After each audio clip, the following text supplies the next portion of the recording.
Family તમારું સ્વાગત છે ફૂડી કિચન પાપામાં। આજે આપણે બનાવીશું કાંદા પૌવા। એના માટે મેં ડુંગળી સમારી લીધી છે, લીમડી, ટામેટું લીધું છે, લીલા મરચાં, બટાકા પૌવાના પૌવા જે આવે તે આ રીતે મેં ધોઈને લઈ લીધા છે। કઢાઈ લઈશું, તેમાં તેલ રેડીશું આ રીતે થોડું।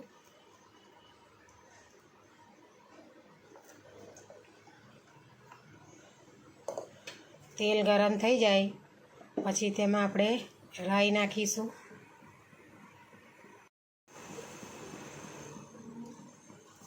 રાઈ નાખવાની પછી થોડું જીરું નાખીશું આપણે આ રીતે। રાઈ તતરી જાય, જીરું તતરી જાય પછી તેમાં આપણે લીમડી નાખીશું આ રીતે। તેમાં ડુંગળી સમારેલી છે તે, ટામેટાં અને લીલા મરચાં નાખી દઈશું આ રીતે। હવે આ બધું હલાવીને મિક્સ કરી દઈશું આપણે અને થોડી વાર માટે ચડવા દઈશું।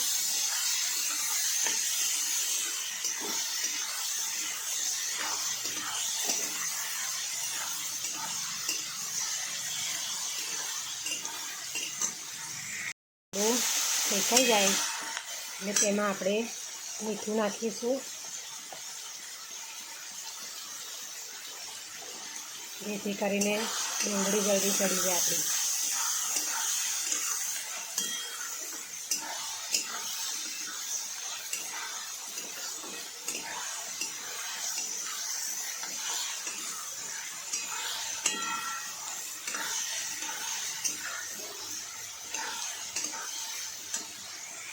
જો આ રીતે ડુંગળી ચડી ગઈ છે। હવે તેમાં આપણે હળદર નાખીશું,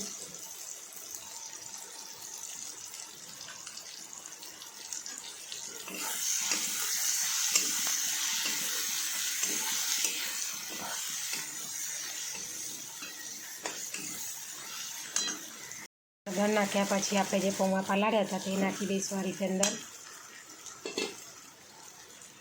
તેની ઉપર થોડી આપણે મોરસ નાખીશું,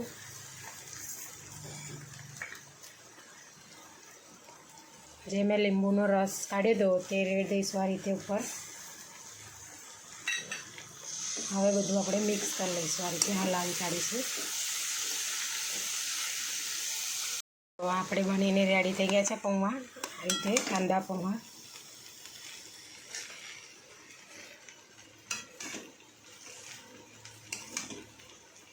હવે આપણે ગેસ બંધ કરી દઈશું। હવે તેને આપણે સર્વ કરીશું। આપણા કાંદા પૌવા આ રીતે રેડી થઈ ગયા છે। તેની સાથે મેં રતલામી સેવ પણ લીધી છે, તમે રતલામી સેવ નાખીને એન્જોય કરો।